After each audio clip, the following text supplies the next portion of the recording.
십자가 그 사랑 멀리 떠나서 무너진 나의 삶 속에 잊혀진 주네 돌 같은 내 나의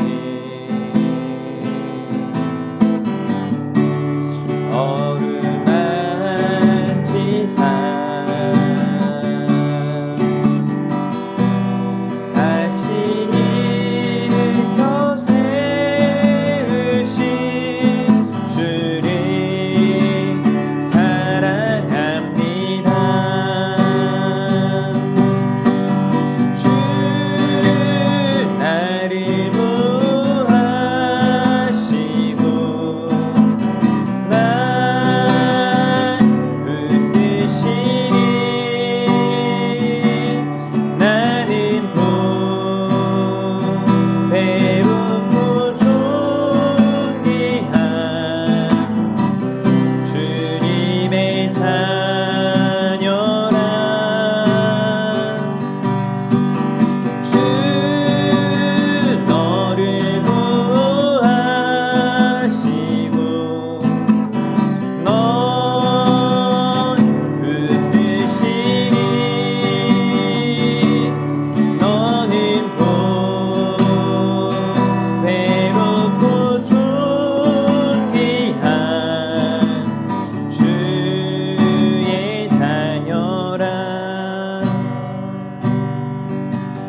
아멘. 기도합니다. 하나님 감사합니다. 여기 보배롭고 존귀한 주의 자녀들이 모였습니다.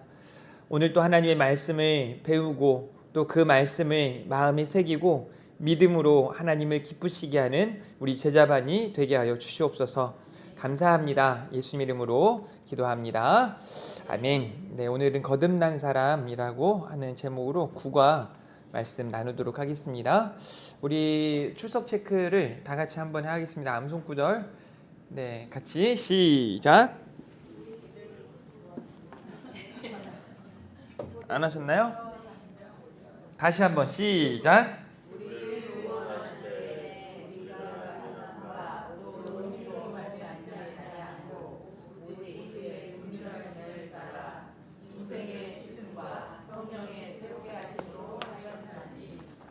아멘. 맨 마지막에 뭐라고 돼 있어요? 네. 그래서 뭐와 뭐 이렇게 마지막에 된다고 나왔어요? 여러분 성경에서 중생이라는 단어 나오는 거 알고 계셨나요? 중생하면은 불교 용어로만 이렇게 알고 있는데, 네, 제가 볼 때는 이제 거듭나다는 표현을 중생으로 이제 표현을 하는데, 이제 우리 나라에는 이렇게 번역하면 안 되겠다 하는 생각이 들어요. 왜냐하면 너무 이제 불교에서 많이 쓰는, 이제 불교에서 말하는 중생은 거듭남이 아니거든요. 거기서 말하는 거는 그냥 새 사람이 되는 거 정도? 새 사람. 그래서 약간 이제 그런 의미가 혼란스러울 수 있다는 거 여러분이 기억하고, 오늘 중생에 대해서, 거듭남에 대해서 좀 생각하면서, 요즘에 제가 여러분한테 알게 모르게 자기 객관화 혹은 자각이라는 표현들을 많이 쓰고 있거든요. 그 이번 수요일 날 부흥회 때도 말씀드렸지만, 그 누가 하나님 나라 갈 것 같냐는 질문에 여러분들은 어떻게 생각하세요? 하나님 나라에 나는 가겠다, 가 있을 거다, 죽으면 거기 있을 거다, 이렇게 생각하시죠? 네. 근데 혹시 옆 사람을 생각하면서, 그 제가 많은 목회자분들한테도 물어봤거든요. 조용기 목사님은 하나님 나라에 계실 것 같냐, 안 계실 것 같냐?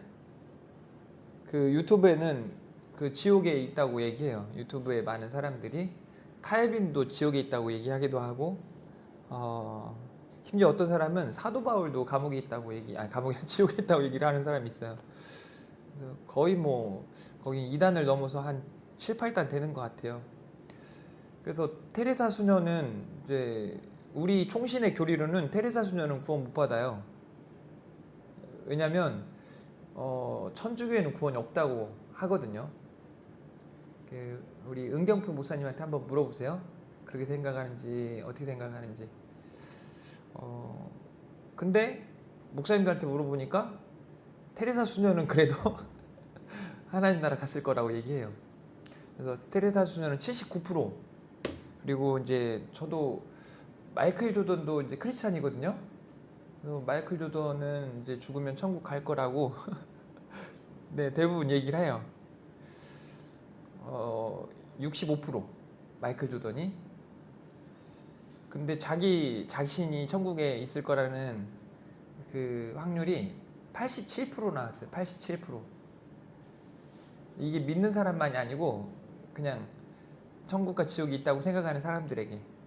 저는 신기한 게 천국과 지옥이 있다고 생각하는데 하나님을 안 믿는다? 더 이상한 것 같아요. 그래서 그 거듭남에 대한 확신이 얼마나 중요한지 그러면서 제가 여기에 한번 캘라그라피로 써 있는 거 십자가 그 사랑 방금 찬양드렸던 거 글씨 한번 읽어볼까요? 시작.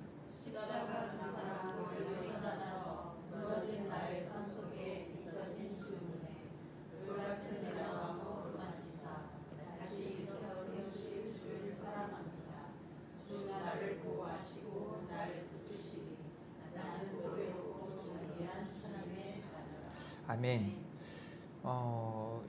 그 돌 같은 마음을 가지고 살아가는 사람들이 우리 주변에 많죠. 요즘은 부모들도 애들이 자기 자녀들이 좀 악해야 된다, 나빠야 된다, 이제 심지어 그래야 잘 된다, 그래야 성공한다 이렇게 가르치거든요. 그러면 목사님 저는 어떻게 새 아들에게 가르쳐야 될까요? 우리 새 아들을 사랑하는 우리 집사람의 그 삼촌도 외삼촌이 아니라 친삼촌인가요?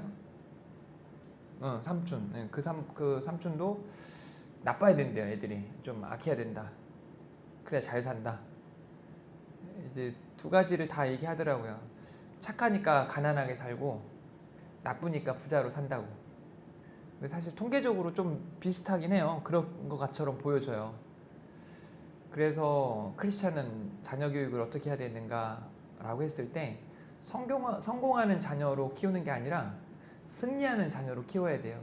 제가 아마 세상 사람이었으면 저희 큰아들 이름을 최성공이라고 줬을 수도 있겠어요. 크리스찬이기 때문에 또 둘째 아들을 한결이라고 짓지 않고 한결 같을 필요가 없거든요. 세상은 최다혈질 뭐 이렇게 짓든지 뭐 진실한 울타리. 저희 막내 아들 이름은 교회라는 의미거든요. 교회. 근데 뭐 그럴 필요가 없잖아요. 그냥 막 살아도 되니까. 저는 거듭난 하나님의 사람들인 여러분들의 생각과 마음은 건강한가? 지금 괜찮은가? 오늘 수업을 통해서 함께 생각해 보았으면 좋겠습니다. 이제 여기 거듭난 사람이라는 제목으로 함께 오늘 말씀을 나누는데 내가 가지고 있는 것 중에 쓸모없는데 가지고 있는 게 있는지 먼저 좀 생각해 봤으면 좋겠어요. 여러분이 가지고 있는 것 중에 저희 집사람은 꽤 많더라고요. 그러니까 한 번도 입는 걸 못 봤는데 옷장에 많이 있어요. 그래서 옷장에 옷이 뭐 대단히 많은 건 아니지만 옷장에 이렇게 있는데 이렇게 얘기하죠. 항상 입을 옷은 하나도 없다고. 네, 꽉 차서 넣을 데가 없거든요. 더 넣을 데가 없어요. 장동이 워낙 작아가지고. 근데 입을 게 없다고 항상 얘기를 해요. 그거 저희 집만 그런 거 아니더라고요. 그죠? 네. 남자들은 사실 좀 반대거든요. 저는 제가 20년 전에 이제 있던 옷도 입을만 해가지고 이제 못 버리고 입어요. 근데 나중에 보니까 위험하더라고요. 최근에 10년 전에 샀던 정장을 입고 무릎을 꿇었는데 이렇게 무릎 있는 데가 그냥 쫙 찢어지더라고요. 그래서 최근에 그런 실수가 있으면 안 되잖아요. 혹시. 그래서 10년 넘은 옷들을 다 버려버렸어요. 비싸건 말건. 이제 그 중에는 예전에 뭐 저희 그 교회 뭐 선생님이 사준 거나 막 이런 것도 비싼 것도 있거든요. 근데 제가 보니까 그냥 요즘에 한 3만 원, 4만 원 주고 사도 더 좋은 것 같다는 느낌이 들어요. 다 버렸거든요. 여러분도 혹시 쓸모없는데 가지고 있는 거 한번 나눠볼까요? 네, 저 집사람 건 제가 다 얘기해 줬으니까 여러분은 뭐 가지고 있는지 쓸모없는데.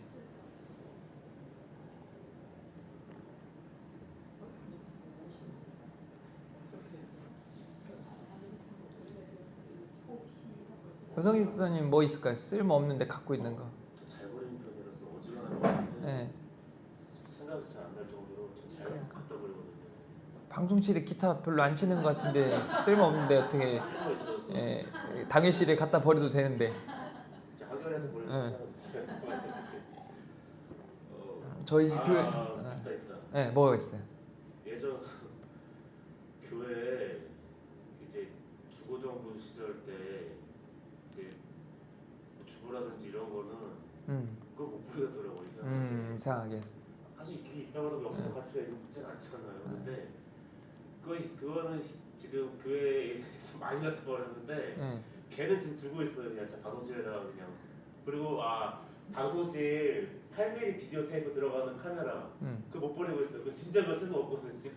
그러니까 저도 우리 교회 와서 방송실에나 뭐 우리 교회 되게 쓸모없는 거 엄청 많이 버린 거 아시죠? 그 우리가 쓰레기 버리는 비용만 해도 뭐 50만 원 이상 버렸을 것 같아요. 네. 왜냐면 이제 위에 4층 공간은 다 창고였는데 지금 완전 다 비워졌잖아요. 거기만 해도 그렇고 여기 1층에도 그렇고 이제 의성 집사님은 개인적인 것보다 교회 거에 대한 그런 얘기를 해주셨고 최지훈 사님 뭐 있을까요? 혹시 이제 뭐 돌반지나 뭐 이런 반지 쓸모없는데 갖고 있을 것 같다 그럼 버리셔도 돼요. 교회로. 네. 많이 올랐으니까. 뭐 있는 것 같아요? 안 입는 옷 같은 거 가지고 있는 거죠. 네, 꽤 많죠 집에. 그러니까 뭔가 아까워서 한 번 더 그러니까 입을 것 같아서. 네. 그러니까. 근데 경험상 어떻게 김현욱 거사님 경험상 입을 것 같아서 놔뒀는데 입으시나요 잘? 안 입죠. 네. 안 입기도 하고 이제 좀 살이 찌신 분들은 살 빼서 입어야겠다. 근데요 살 빼면 안 입어요. 더 예쁜 거 사고 싶어 가지고. 네, 여자분들은 뭐 이거에는 다 공감을 하실 거고 아마 이용림 의사님은 한 30년 된 옷도 있을걸요 옷장에. 금천에서 이사 가면서요. 네. 많이 버려. 네, 그러니까 많이 버렸는데 또 있을걸요. 정리할 때마다 나와요. 네, 저희 시골집에도 너무 많거든요 이렇게. 그래서 저는 시골에 가면 막 버리는 거 막 불태우고 막 해요. 그러면 저희 큰형수님이 와가지고 화가를 내요. 왜 이렇게 다 버리냐고. 그래서 이거 보니까 곰팡이도 쓸고 막 했다고 하는데 재생권자님은 뭐 있을까요? 너무 많아서. 너무 많아서. 못 버리는 스타일이라. 네, 이용림 의사님 가장 오래된 거 뭐 있을까요? 버려야 되는데 못 버리는 거. 가장 오래된 거는 장모님이죠. 아 장모님. 우리 집에서 네, 그냥 장모님. 이거 동영상 지금 촬영 중인데 제가 잘 편집해가지고 네. 장모님도 마찬가지. 장롱으로 바꿀까요? 장모님 말고 장롱으로? 네. 장롱으로 들었어요. 네, 그죠? 장롱으로 들었죠? 네. 장롱 진짜 장롱으로 들었어요. 네. 장롱 바꿨어요. 네. 장로님을 바꿀 수도 없고. 김현우 고사님 뭐 있으세요? 저요? 네. 미련이 아닐까요? 미련. 오늘 제가 얘기하려고 하는 그 초점에 가장 가까워졌어요. 여러분이 거듭났음에도 불구하고 정말 쓸모없는 뭐 자존심이라든가 편견이라든가 선입견이라든가 마음속에 어떤 미움 버리지 못한 게 너무 많은 거죠. 그래서 오늘 이 거듭남이 어떤 의미를 가지고 있는지 또 어떻게 거듭나는지 거듭났을 때 결과가 어떠한지 제가 오늘 중생이라는 용어 대신에 거듭남이라는 표현으로 할게요. 그래서 여러분도 책에 있는 내용 중생을 거듭남으로 바꿔도 괜찮고 성경에서 중생이라는 단어가 나올 때 거듭남으로 바꿔서 하는 게 조금 더 좋겠다 하는 생각이 들어요. 그래서 오늘은 중생의 의미, 거듭남의 의미와 방법, 또 그것이 얼마나 신비한 일인지, 무엇보다 거듭남에 대한 확신이 여러분이 있는지, 그리고 믿음과 중생, 거듭남의 관계가 어떠한지, 그리고 이 거듭남이 단회적인지 아니면 지속적으로 반복적이어야 되는지, 대부분 이 거듭남에 대해서 반복적이어야 된다고 생각하는 사람들이 많거든요. 근데 이 거듭남은 그런 의미가 아니니까. 그러니까 불교에서 말하는 거듭남하고 완전히 다른 거죠, 확연히. 그리고 이제 4번부터 8번에서는 중생, 거듭남의 증거에 대해서, 그 다음에 마지막 9번에서 거듭남의 의문점을 좀 해소하는 시간을 가져보도록 하겠습니다. 첫 번째, 이 내용을 하기 전에 여러분 앞에 우리 그 읽어야 될 부분을 좀 읽고 지나치도록 하겠습니다. 오늘은 최혜진 군사님이 한번 읽어주실래요? 거듭난 사람. 하나님 나라에 들어갈 사람은 거듭나지 않으면 안 된다. 거듭나는 것을 거듭남이라고도 한다. 거듭남이 무엇이냐에 대해서는 학자들 가운데 아직 의견의 일치를 보지 못하고 있으며 약간의 대립이 없지 않지만 우리가 이해하지 못할 정도로 어려운 것은 아니다. 왜냐하면 거듭남이 일어나는 현장이 바로 우리 자신이 속사람이기 때문이다. 어떤 이론에 앞서 우리는 그 사실을 확신할 수 있는 여러 증거를 가지고 있다. 한 가지 답답한 것은 거듭나지 못했을 것이라는 우려를 불러일으키는 자들이 교회 안에 매우 많다는 사실이다. 그리고 이것보다 더 참을 수 없는 일은 거듭남을 받은 것이 틀림없어 보이는 자들의 거듭남의 확신이 없이 날마다 흔들리는 것이다. 이런 사람들은 부흥 집회에 참석할 때마다 거듭나지 못한 사람 일어서라고 보면 10번이라도 일어서는 사람입니다. 당신도 그런 사람 가운데 한 사람이 아닌지 모릅니다.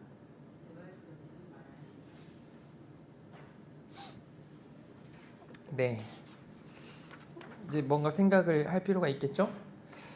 자, 첫 번째 1-1번 문제 같이 읽어볼까요? 요한복음 3장 1절에서 8절에서 예수님은 중생의 중요성을 어떻게 강조하셨는가? 1번 시작. 거듭난다는 말의 뜻은 무엇인가? 네, 거듭난다는 말의 뜻이 되게 설명하라고 하면 좀 쉽지 않죠. 뭐 그냥 다시 태어난다라는 의미잖아요. 근데 조금 성경적으로 설명하자면 거듭남은 예수님을 영접하고 하나님의 자녀로 새롭게 태어남을 의미합니다. 잘 적으시고,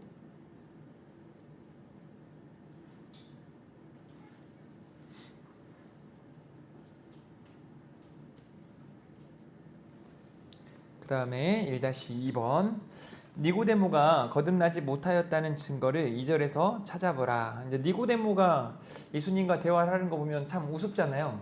엄마 뱃속에 다시 들어갔다 나오라는 얘기인가 하고 못 알아듣는, 그걸 봤을 때 사실 거듭나지 못한 상태죠. 그래서 예수님에 대해서 그 믿음으로, 이제 사실 저는 이런 부분은 조금 다소 납득하기가 어려운 설명이라고 이제 이 책에 이렇게 돼 있으니까 말은 하지만 그냥 선생님이라고 호칭을 하거든요. 랍비어. 근데 이게 뭐 아예 그 전혀 이해되지 못하는 게 아니라 당시에 예수님의 제자들이 자꾸 예수님한테 랍비어라는 표현을 쓰거든요. 그러니까 마치 회당에서 가르치는 사람들에 대한 호칭인데 그냥 그렇게 예수님을 선생님의 하나라고 생각하는 거죠. 저는 우리 교회에서 혹 저를 선생님이라고 생각하고 있다면 완전 오산입니다. 저는 여러분의 담임 목사, 목회자지 선생이 아니에요. 가르치는 사람만이 아닙니다. 그래서 집에서 자녀들이 엄마 아빠한테 많이 가르쳐 주니까 선생님이라고 하면 이상하겠죠. 그런 걸 봤을 때 거듭나지 못했다라고도 말하고, 이 니고데모와의 대화 속에 니고데모에게 이 거듭남을 설명해야 되는 예수님의 모습을 봤을 때 니고데모가 아직 거듭나지 못했다라는 것을 이제 뭐 알 수 있는 거죠. 근데 예수님이 이제 거듭남에 대해서 어떻게 해야 된다고 말하냐면 5절 말씀 한번 읽어볼까요? 5절 시작.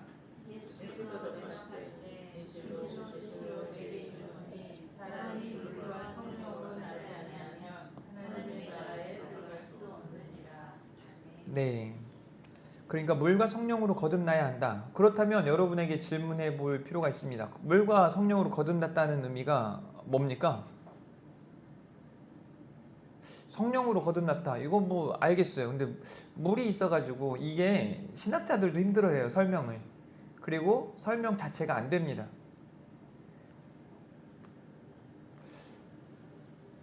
이제 여기서는 그냥 성령으로 거듭나야 함을 의미한다로만 설명을 해놨는데 이 물에 대한 설명을 못 하고 있어요.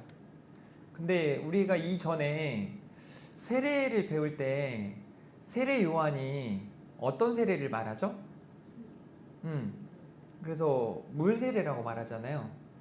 그리고 예수님의 세례를 성령 세례라고 말을 하는데 이 물 세례라는 의미가 어떤 의미라고 제가 설명을 드렸죠? 성령 세례는 이걸 포함하고 있다 그랬는데 물에다가 담갔다가 이렇게 끄집어내는 네, 죽었다가 살아남 또 죄 씻음 그래서 이게 다시 태어난다는 의미예요. 그래서 이 물이라고 하는 게 이제 성령님을 의미한다라고도 많이 말하지만 예수 그리스도를 이야기할 때도 있어요. 그러니까 예수님으로 우리가 죄에 대하여 죽고 의에 대하여 사는 것처럼 그래서 물과 성령으로 거듭난다라는 표현을 이렇게 사용한 거라고 이제 제가 여러분들에게 설명을 드리는 거죠. 그래서 조금 더 쉽게 성령으로 이제 회개하고 거듭나야 함을 이제 의미한다. 그래서 우리가 뭐 영과 진리로 예배한다 할 때 이 진리가 예수님을 의미하는 거 아시죠? 똑같은 의미로 여러분이 생각하면 좋겠습니다. 그 다음에 5번 거듭남은 영과 육 가운데 어디에 속한 일인가? 어디에 속한 일이에요? 그냥 대부분 이렇게 설명을 한 문제를 내면 영이라고만 얘기하거든요. 근데 이 거듭남은 영육을 다 의미하는 거예요. 여러분 부활의 때에 우리는 영적으로만 부활합니까? 아니면 육적으로도 부활이 있습니까? 영육 간의 부활이 있는 거예요. 그래서 이제 신학적으로 그 시기가 잘 보세요. 우리가 개인적인 종말이 있잖아요. 이 설명은 어디서 제가 설명할 일이 없으니까 종말론을 다시 여러분에게 가르치려면 성경대학 할 때나 가르치니까 개인적인 종말이 있고 우주적인 종말. 이제 소위 교회 이 성경에서의 종말은 우주적인 종말을 대부분 의미하죠. 그 재림의 때 예수님이 다시 오실 때. 근데 우리는 그 이전에 대부분 개인적인 종말을 맞이하죠. 그러면 묻겠습니다. 여러분이 죽고 난 다음에 여러분은 어떻게 되는 겁니까? 여러분의 영은, 여러분의 육은 어떻게 되는 건가요? 질문해 볼 필요가 있는 거예요. 물론 답을 하기 어렵더라도. 그래서 지금의 이 우리 교단의 어떤 신학적인 의미로는 영의 부활이 바로 있는 거예요. 영은. 영적으로 여러분이 잠든 상태가 아니라 천주교는 잠든 상태로 설명을 해요. 그래서 그 상태를 마치 연옥이라고 하는 단계에 이르는 그 상태. 근데 그게 아니고 여러분의 영은 하나님 나라로 곧장. 그래서 영의 부활인 거죠. 근데 육은 부활했어요, 안 했어요? 이 육적인 부활은 언제 일어나요? 예수님 다시 오실 때, 재림의 때. 그게 이제 고린도전서 15장에 나오는 그런 내용이거든요. 물론 정확하게 우리가 이렇게 된다, 저렇게 된다라고 설명할 수는 없어요. 왜? 성경 전반에 걸쳐서 이 종말에 대해서 정확하게 설명하고 있지는 않기 때문이에요. 그래서 뭐 정확한 답은 가봐야 아는 거죠. 그러나 지금 우리 교단의 어떤 신학으로는 이 영의 부활과 육의 부활을 구분합니다. 그래서 여러분이 누가 죽으면 어떻게 돼요? 라고 물었을 때 이걸 설명할 수 있어야 돼요.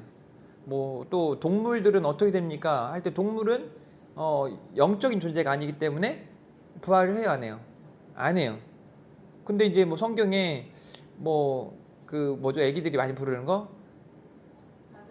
네, 뭐 이렇게 뭐 사자굴에 어린이가 손 놓고 뭐 장난치고 뭐 하고 막 하면서 그러니까 내가 키우는 강아지도 천국에 있을 거고 오늘 전도사님네 그 주의자매 집 신방 갔다 왔거든요. 강아지는 이만한데 고양이가 막 이만하더라고요. 고양이가 그래서 막 그 고양이하고 걔가 너무 귀엽고 예쁘지만 하나님 나라에 있을 것인가? 근데 생각을 해보면 있을 수도 있다. 근데 지금에 있는 게 부활한 게 아니고 그 하나님 나라에 뭐 없는 게 없을 수 있으니까 안 가봐서 모르잖아요. 뭐 그런 의미로는 있겠지만 이 동물들에게는 이 부활이 없다는 거 여러분이 알고 있을 필요가 있습니다. 그래서 막 애들이 물으면 우리 천국 가서 다시 만나자 뭐 이런 거 하면 이제 뭔가 좀 이해가 안 되는 거예요. 잘못된 거예요. 그래서 교회에서 좀 쓰지 말아야 될 용어 두 가지만 얘기할게요. 여기서 그 운 좋게 이렇게 됐다 이런 표현, 이거는 기독교인으로 합당하지 않은 용어입니다. 운에 맡기세요 뭐 이런 거 하지 말라는 거죠. 아, 운 좋았어. 사고 났는데 나 운 좋아가지고 경찰이 안 잡았어. 그런 거 하지 말고, 또 한 가지는 다시 태어나면, 다시 태어나면 어떤 목사님이 이렇게 SNS에 글을 길게 올리는데, 목사인가? 이 사람의 신학은 어느 정도인가 싶을 정도로 내가 만약 다시 태어난다면 하고 나는 다시 목사가 될 것이다 뭐 이런 식으로 얘기를 했더라고요. 그래서 이게 지금 목사가 할 말일까 하는 생각이 들어요. 아무리 자기가 무슨 좋은 생각이 나도 다시 태어난다면 뭐 이런 생각은 하면 안 되죠. 6번에 거듭나는 사건은 확실히 신비한 것이다. 이 사실을 주님은 바람으로 비유하신다. 왜 그럴까? 여러분 왜 그럴까요?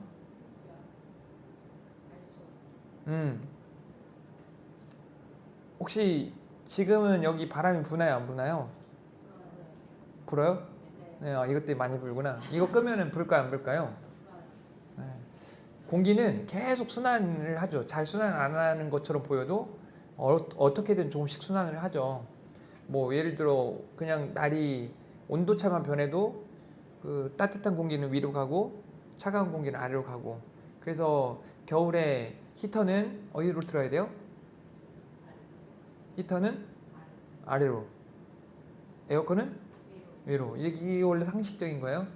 그렇게 해야 되고, 근데 우리 교회는 뭐 항상 반대로 하죠. 이렇게 그 더우니까 빨리 밑에다가 틀고 막 그 히터도 이렇게 막 답답하니까 히터는 또 막 이렇게 막 여튼 안 쓰려고 하고 막 이런 게 마음대로 하는데, 눈에 보이지 않지만 반드시 존재하는 거.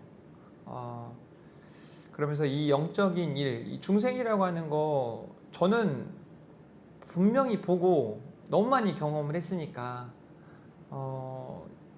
와, 저 사람이 이렇게 달라지는구나. 사실 저는요 변화되지 않은 사람도 많이 봤거든요. 그래서 뭐 그 영화에도 많이 등장하지만 사람은 고쳐 쓰는 게 아니라고, 뭐 그래서 뭐 검은 머리 뭐 이 사람 뭐 이렇게 거두는 게 아니라고도 말하고, 목사님들도 사람 안 변한다고 막 말하고 하지만 안 변하는 사람들도 많이 보이긴 하는데 저는 변화된 사람을 더 많이 봤어요. 말씀은 사람을 변화시키더라고요. 복음은 진짜 사람이 변화되게 만들어요. 그래서 여러분이 이 거듭남에 대해서 거듭남 같은 거 없어 이렇게 생각하지 마시고, 이걸 믿는다면 사람이 변화된다는 사실을 믿어야 돼요. 자, 그래서 이제 나눔이 좀 필요한데 3명에서 나누도록 할게요. 당신은 거듭났습니까? 나는 거듭났나? 이 두 가지를 자기에게 질문하고, 나머지 두 분에게 은성 집사님이 사모님 거듭나셨나요? 권사님 거듭나셨나요? 이렇게 한번 물어보고, 뭐 길게 대답할 필요 없어요. 그럼요. 아니요. 거듭난 것 같은데 아닌 것 같기도 하고 뭐 이렇게 어쨌든 1분만 나눠보도록 하죠.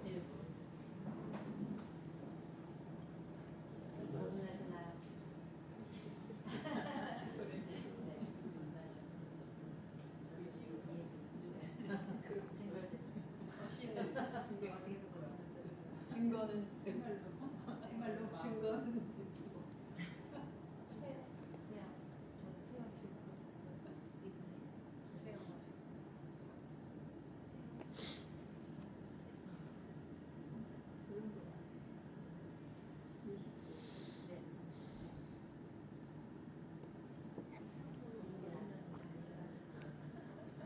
그게 느낌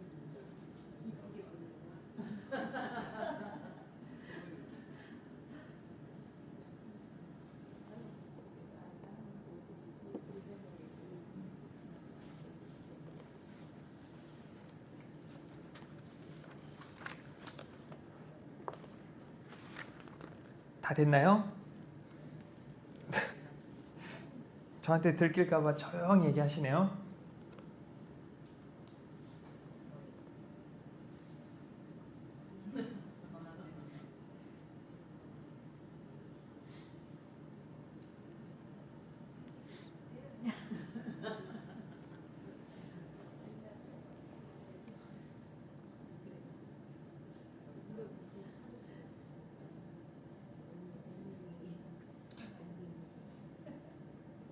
최진구 사님, 우리 의성 집사님한테 물어봤나요? 거듭났냐고? 물어봤는데 물어본 다음에 바로 앞을 봐버렸어요? 네, 앞을 보셔가지고 네, 빨리 물어보세요. 저도 내가 옛날부터 왜 아니요로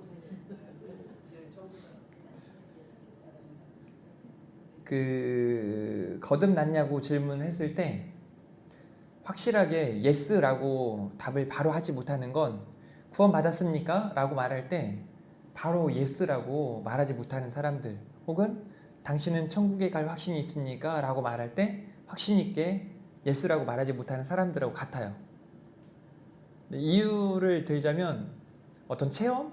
경험이 없어서일 때도 있고, 근데 제가 확신하는 건 믿음의 문제라고 생각합니다. 믿음.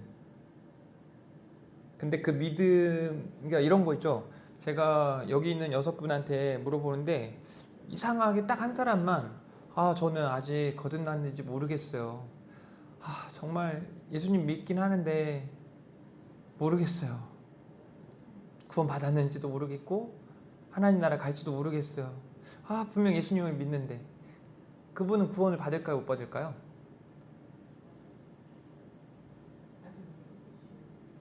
자, 1번 받는다, 손. 2번 못 받는다, 손. 3번 모르겠다. 본인의 자각이 있는 게 아니라 본인이 모르겠어요. 구원은 내가 받는 게 아니라 하나님의 주시는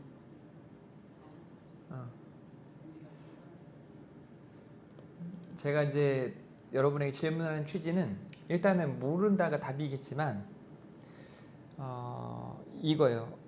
자기가 그렇게 내가 예수님 믿는데 라고 말을 하지만 내가 구원받았는지 거듭났는지 하나님 나라 들어갈 수 있을지에 대한 그런 확신이 없는 건 첫 번째는 믿음이 약해서예요. 그럼 이 믿음이 약하다는 건 믿음이 있다는 거예요, 없다는 거예요? 있다는 거예요. 그런 의미에서는 하나님 나라 갈 수 있죠. 이 사람이 몰라서 그런 거니까. 여러분들도 이제 오늘 이 시간 이후로는 내가 죽어서 천국 간다 못 간다에 대해서, 내가 구원 받았다 못 받았다에 대해서, 내가 거듭났다 거듭나지 못했다에 대해서 이제 확실하게 얘기할 수 있게 되는 거거든요. 그래서 왜 그런가? 몰라서 그래요, 잘. 그래서 저는 이제 아까 니고데모에 대해서 물었을 때 니고데모가 거듭났습니까? 그렇지 않습니까? 라고 물었을 때 모르니까 거듭나지 못했다? 그래서 제가 의문이 드는 거예요. 이후에 보면 니고데모가 하나님 믿었을까 안 믿었을까요? 100% 하나님 예수 그리스도를 구주로 영접하고 믿은 사람이에요. 그래서 저는 여러분이 어떤 믿음에 대한 확신을 가지고, 거듭남에 대한 확신을 가지고, 구원 받았음에 대한 확신을 가지고, 하나님 나라 들어갈 것에 대한 확신을 가지고 좀 사셨으면 좋겠어요. 왜? 그것은 아까 김현욱 권사님 잠깐 얘기한 것처럼 여러분 소관이 아니에요. 죄송하지만 하나님께 속한 건 문제입니다. 하나님께서 이미 여러분에게 허락하신 은혜라는 거예요. 우리가 해야 될 거는 믿음, 그 믿음을 가지고 이제 이 다음에 나오지만 우리가 고백하고 그 믿음으로 나아가는 거예요. 자, 8번 문제가 바로 그 문제예요. 보세요. 만일 주님께서 당신을 만나신다면 니고데모에게 경고하신 말씀을 하시지 않을 것이라고 확신하는가? 만일 그렇다면 그 이유를 말해보라 라고 말하지만 저는 이런 질문보다 오히려 왜 확신하지 못하는가? 이건 하나님의 말씀에 대한 여러분의 자세고, 또 여러분의 어떤 신앙 고백이 늘 있지 않은 거예요. 신앙 고백이. 그래서 오늘 제가 좀 책을 보는 중에 이런 글이 있더라고요. 구원 열차에서 떨어질 수 있다. 이게 이제 우리 교단에서 완전히 배격하는 신학이에요. 근데 이제 옆에 저 금촌 교회를 가던가 저기 뭐 거룩한 빛 광성교회나 이런 교회를 가면 그렇다고 얘기합니다. 왜냐하면 구원관이 우리랑 달라요. 근데 그 구원관이 다르다는 거 제가 한번 설명했는데 어떤 문제라 그랬어요? 여성 집사님 어떤 문제라 그랬죠 제가? 구원관 하면 여러분 딱 생각나는 게 은혜, 믿음에 대해서 생각을 해요. 믿음. 그러니까 은혜는 뭐 모두에게 공평하니까 하나님이 주시는 그 은혜는 뭐 차별이 없으니까요. 근데 이 믿음이라고 하는 건 정의에 따라 좀 다르잖아요.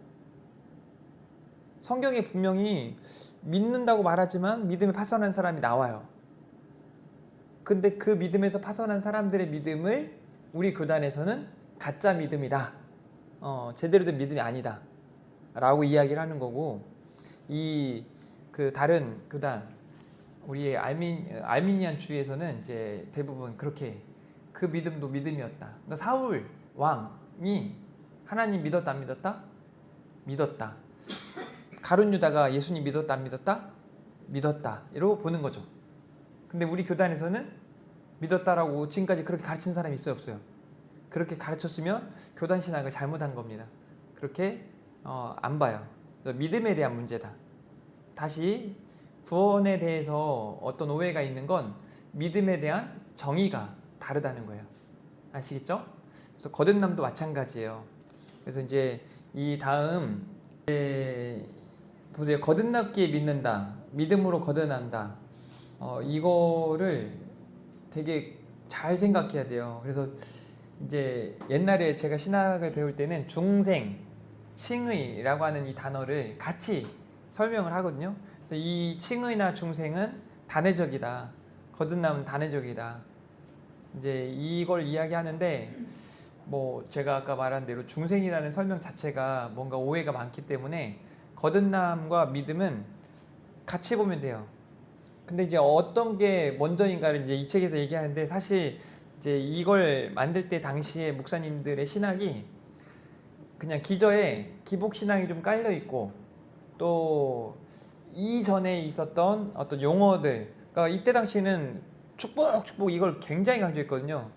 근데 그래서 심지어는 그 여기서 빌축인데 단어가 한자가 내리축이라고 이제 한자를 만들어 가지고 본인들이 그렇게 생각을 하고 같은 한자인데 그래서 복 내려 주옵소서 막 그래서 전라도 쪽 목사님 복을 나리워 주옵소서 막 이러면서 기도하거든요. 그래서 이제 축복이라고 하는 단어를 굉장히 많이 쓰다 보니까 그런 게 좀 있다가 이런 설명들을 하는데 좀 오해가 있어요. 그래서 거듭났으니까 믿는 거다. 믿으니까 거듭난 거다. 이렇게 설명을 하는데 여러분 뭐가 먼저일까요? 뭐가 먼저예요? 믿으니까 거듭났다. 거듭나지 않아도 믿을 수 있다. 그래서 이게 말싸움인데 이걸 거듭남은 믿을 때 생기는 거예요. 그러니까 다시 말해 거듭났다는 건 믿는 거예요. 그래서 여러분의 사고가 이렇게 따로따로 있다가 합쳐져야지 이제. 그게 칭의라고 하는 거예요. 칭의. 내가 뭘 해서 구원받은 게 아니라 하나님이 믿음의 선물, 믿음을 은혜의 선물로 주셨어요. 그 믿음을 가짐과 동시에 난 거듭난 사람인 거예요. 물론 이 거듭남은 모습이 있죠. 반응이 있으니까. 그죠? 그래서 이 거듭남의 단회성에 대해서 여러분이 거듭남이 아니라 거듭남입니다. 여러분이 기억하셔야 되고 여기 이어서 이제 성화는 뭐예요? 성화. 거룩한 삶을 살아가는 거. 그래서 거듭남의 증거가 성화예요. 다시 거듭남의 반응, 거듭남의 표현, 거듭남의 증거가 뭐다? 성화. 거룩한 삶이죠. 제가 계속 강조하는 게 그거예요. 우리가 거룩을 향해 나아가는 거. 그게 거듭남의 증거가 되는 거예요. 그래서 이제 4번에서 8번까지 내용들을 쭉 이어서 보도록 하겠습니다. 여기는 데살로니가 전서의 이 1장에 나오는 제가 늘 강조하고 있는 믿음의 역사, 사랑의 수고, 소망의 인내를 이야기하는데요. 4번 문제 한번 볼까요? 4번 문제. 데살로니가 교인들을 보면 그들은 하나님의 택하심을 따라 중생, 거듭남을 받은 자들이 틀림없다는 증거를 여러 가지가 있다. 그 가운데 첫째는 그들의 뭐 믿음과 소망과 사랑이 이제 움직인다는 사실이다 하면서 그 이유가 무엇인지 여러분 이미 설교를 통해 다 들었거든요. 그러면 이걸 우리한테 가지고 와볼 필요가 있습니다. 우리 교회에 우리 교회 안에 믿음의 역사가, 사랑의 수고가, 소망의 인내가 가득한가? 저는 4, 5번을 좀 같이 설명을 할게요. 이 믿음의 역사라고 하는 건 설교하는 것처럼 믿음의 삶이에요. 우리 교회 성도들이 믿음으로 살아가고 있는가? 또 사랑의 수고. 이건 사실 헌신, 섬김과 헌신이라는 말로 바꿔 쓸 수 있죠. 진짜 교회가 부흥하는 교회는 섬김과 헌신하는 사람들이 많거든요. 이번에 우리 일려전도에 이렇게 야유회 가는데 딱 한 분만 그 헌신하셨더라고. 딱 한 분만. 나머지 아무도 헌신 안 하고. 그래가지고 돈 제가 많이 썼습니다. 그리고 이제 이 소망의 인내, 이게 되게 중요한데요. 저는 우리 교회 성도들이 특히나 중직자들이 좀 이런 견고한 믿음 가지고 있었으면 좋겠어요. 너무 쉽게 흔들려요. 제가 볼 때 목사가 볼 때 유리그릇 같아서 안 되거든요. 근데 유리그릇 같은 사람 너무 많아요. 그냥 내가 이 일을 맡겼을 때 막 잘 감당할 거라는 어떤 생각. 혹시 여러분 중에 제가 어디로 설교하러 간다 뭐 이런데 불안한 분 계세요? 아, 목사님한테 기도해달라고 요청했어. 목사님한테 신방을 요청했어. 근데 막 불안하고 괜히 불렀나? 막 이런 생각이 들고 이런 분들 계세요? 아, 목사님의 믿음이 흔들릴까? 막 이런 생각 걱정하고 있는 분들 계세요? 이런 걱정하는 분들은 있더라고요. 목사님 딴 교회 가는 거 아냐? 막 이런 걱정하는 분들은 많더라고요. 보니까 생각보다 의외로 많더라고요. 그런 걱정 마세요. 적어도 제가 뭐 3년 이전에는 아예 움직이지 않은 사람이기도 하고 3년 지나면 걱정을 그때 가서 하든지 말든지 알아서 하고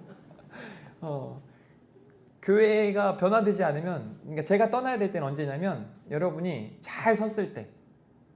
근데 내가 잘 쓰면 목사님 떠나는구나, 그럼 잘 쓰지 말아야겠다 이렇게 생각하면 오산이죠. 그럼 안 되고. 근데 제가요 우리 교회 와서 느끼는 건 뭐냐면 내가 이 일을 맡겨도 될까?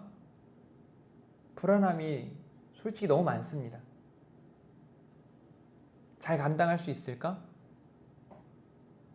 뭐 이제 저는 굉장히 단도직입적이고 직설적이고 이렇게 하는 사람인 거 여러분이 이제 보셨잖아요. 그래서 미운 사람 있으면 미워하지 말라고 그냥 가서 얘기해버리거든요. 근데 그게 제일 빠르더라고 보니까. 심지어 미워하고 있는 사람한테 돌려서 얘기하면요 몰라요. 나 이런 것도 봤네요. 제가 교회에서, 우리 교회에서 제가 사실 설교하 중에 대부분에게 교회 전체적으로 말하는 메시지잖아요. 근데 본인이 지금 저분이 꼭 들었으면 좋겠다는 게 있을 거 아니에요. 가끔. 왜 이제 저는 아니까 저 사람하고 저 사람 싸웠어. 그럼 좀 사과했으면 좋겠고 미움을 버렸으면 좋겠어. 그래서 이제 설교를 하고 이제 뭐 은혜 받은 것 같고 하면 이제 이분이 와서 한 얘기가 그 말 나하고 저 사람 싸웠는데 그 사람이 꼭 들어야 되는데 이렇게 얘기를 하는 거예요. 이건 누가 들어야 되는데, 그러니까 자기가 들어야 되는데 남한테 자꾸 이야기하는 거예요. 또 어떤 편에서는 찔렸대요. 그래서 기분 나쁘다고. 제가 찔리는 건 뭐라 그랬어요? 하나님이 말씀으로 찾아가신 거예요. 그러면 고쳐야죠. 빨리 고쳐야죠. 여러분 중에 혹시 제가 인간적으로 설교한다고 생각하는 분 계세요?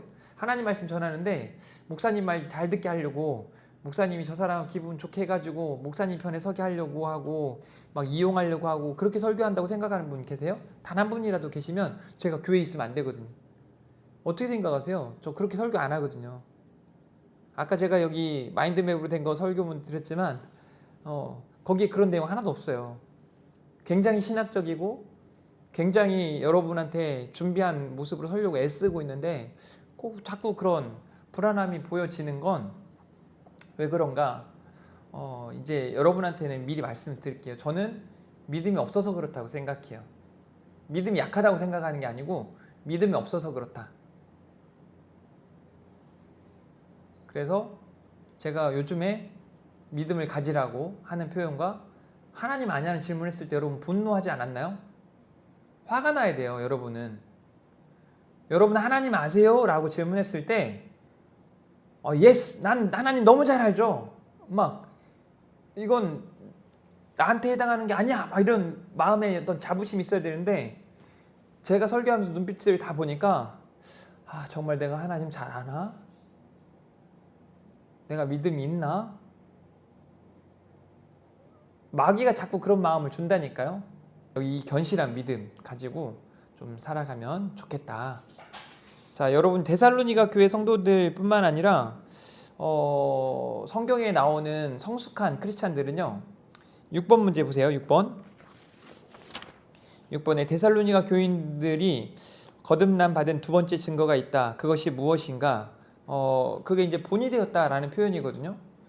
자, 여러분에게 이제 질문해 볼게요. 여러분의 예배가 다음 세대 아이들에게 본이 된다. 어떠세요? 이제 조금 더 단도직입적으로 여러분의 예배는 안전하십니까? 예배 최선을 다하셔야 돼요. 여러분의 말씀 생활은 본이 됩니까? 지금 오늘 이제 다시 한번 이 경고의 메시지를 듣고 수요일 날도 들었겠지만 말씀 생활 회복하셔야 돼요.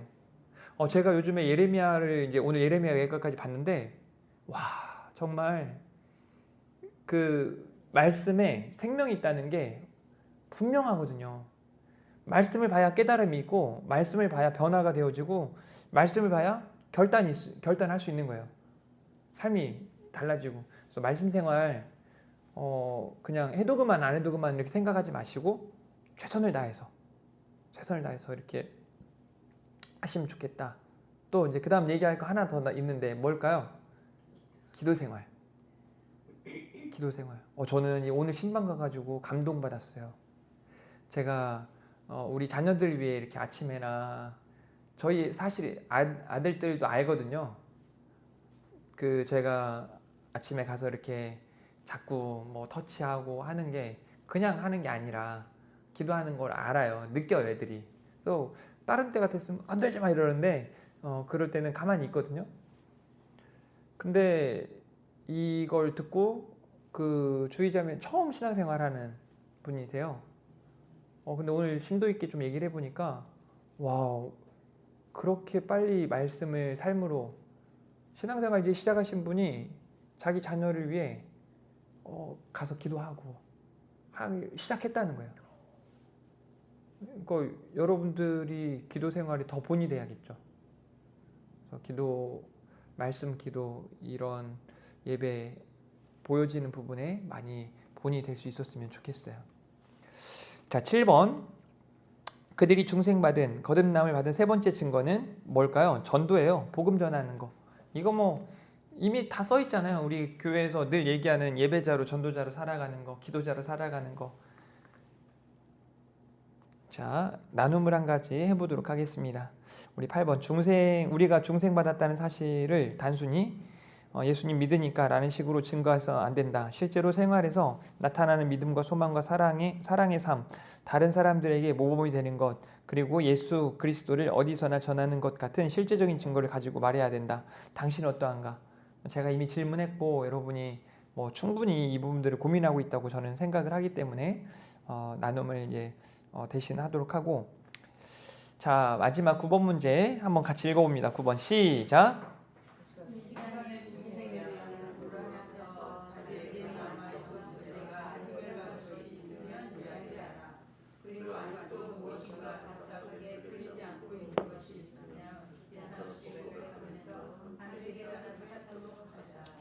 네, 여러분 지금 해결된 부분도 있을 것이고 여전히 또 이 거듭남에 대해서 들었지만 또 오해하는 분도 있을 수 있고 좀 질문이 있으면 질문해 보시고, 이제 여기 두 가지로 제가 좀 써놨는데 거듭남의 어떤 모습은 무엇이 이제 확실하게 나타나는가? 저는 이제 이게 굉장히 중요하다고 생각해요. 이게 성화를 풀어놓은 건데 변화와 개혁. 제가 전에 죽은 교회를 부검하고 살아있는 교회를 해부하다. 그래서 부흥하는 교회의 특징들을 설교하면서도 말씀을 드렸지만 여러분이 변화에 대해서 이렇게 자꾸 그 받아들이고 이걸 해야겠다. 나도 이렇게 해야겠다. 혹시 여러분 기도하라는데 야 진짜 자꾸 말하니 시끄러워 죽겠네. 기도 그만. 네, 하기 싫어 죽겠는데 막 이렇게 생각하는 분 여기는 없잖아요. 말씀 보라는 거 싫으세요? 저는 여러분이 실증 났으면 좋겠어요. 말씀 보라는 말이 충분히 보고 있어서. 근데 말씀 보는 분한테 말씀 보라는 말씀은 너무 좋아요. 그렇게 성장을 하고 성숙하고 이제 이거는 우리 교회가 정말 말씀의 공동체로 말씀을 좀 살아내고 말씀대로 하니까 된다. 이걸 많이 경험했으면 좋겠거든요. 말씀대로. 저는 이미 여러분에게 비전 제시를 했는데 혹시 아시나요? 비전 제시한 거를? 제가 여러분에게 비전 제시한 건 데살로니가 전후서 설교한 거가 비전 제시를 한 거예요. 저는 지금 제 목회적인 철학 가운데 목회적인 순서대로 여러분에게 설교하고 있거든요. 그럼 여러분은 목사님이 왜 주일에 마가복음을 설교하고 있고 왜 데살로니가 교회를 하고 이어서 지금 요즘에 제가 어떤 성경을 여러분에게 설교하고 있죠? 어디 시작했잖아요, 새로. 에이? 네, 수요예배 때. 네. 에베소서를 하는 이유가 뭘까요? 에베소서가 지금 우리가 오늘 공부한 내용을 담고 있거든요. 믿음이란 무엇인가? 믿는 자는 어떻게 살아가야 되는가? 그 내용이 에베소서에 고스란히, 그러니까 데살로니가 교회의 이 모습은 에베소 교회, 에베소서의 내용에 있는 그걸 살아낼 때, 그 말씀으로 그렇게 증명해 나아갈 때 그런 역사가 나타나는 거예요. 그럼 제가 이제 이러다가 중간에 갑자기 요한계시록 2장과 3장을 설교합니다. 그럼 그때 메시지가 뭘 것 같아요? 에베소 교회에 해당하는 내용이 뭔지 아시는 분? 책망을 하나 받아요. 에베소 교회 굉장히 칭찬받는 교회인데.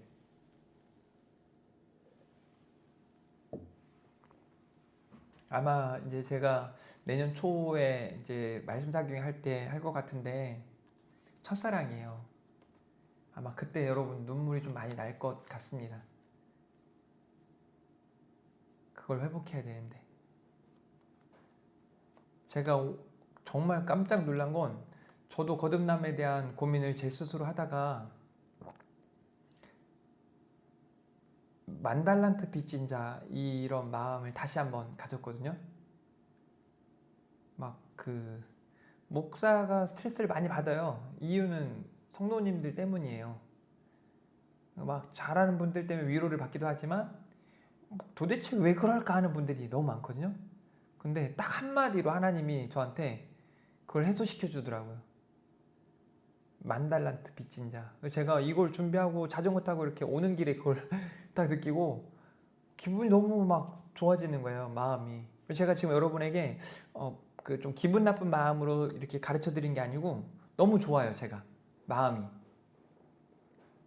그래서 여러분들도 그 마음을 좀 알고, 그래서 제가 이 찬양이 떠올라서 같이 찬양하고 오늘 마치도록 할게요.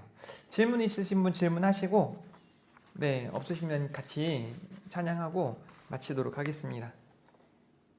질문 하셔도 됩니다. 다음 주 해야죠. 네. 다음 주에. 그리고 그 전에 한 말씀드린 것 같은데 이렇게 수업 그때 2명으로 얘기했는데 이렇게 많이 빠지게 될 것 같으면 네, 연기하는 걸로 이렇게. 그러니까 미리 얘기해야 돼요. 이렇게 막 오늘처럼 그 중간중간에 와가지고 못 왔다 못 온다 이렇게 하면 안 되고 미리 얘기해서 목사님 그러면 다음 주로 제자반 일기는 좀 그 정도 수준 되잖아요. 다. 그래서 웬만하면 같이 다 할 수 있도록 하는 게 좋고요. 알겠죠? 그럼 질문 더 없는 걸로.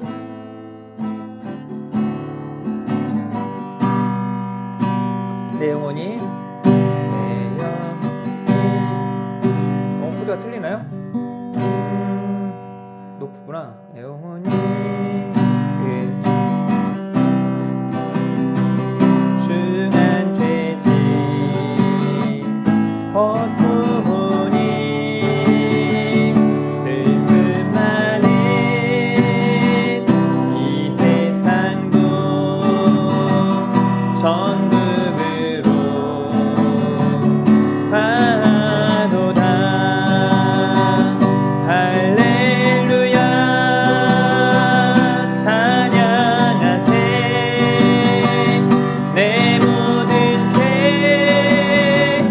사함받고 주 예수와 동행하니 그 어디나 하늘나라. 다시 한번 내 영혼이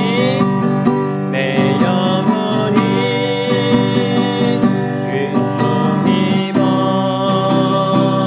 중한 죄짐 벗고 보니 슬픔 많은 이 세상도 천국으로 가도다. 할렐루야 찬양하세. 내 모든 죄 사함받고 주 예수와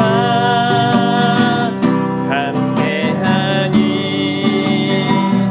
그 어디나 하늘나라. 주의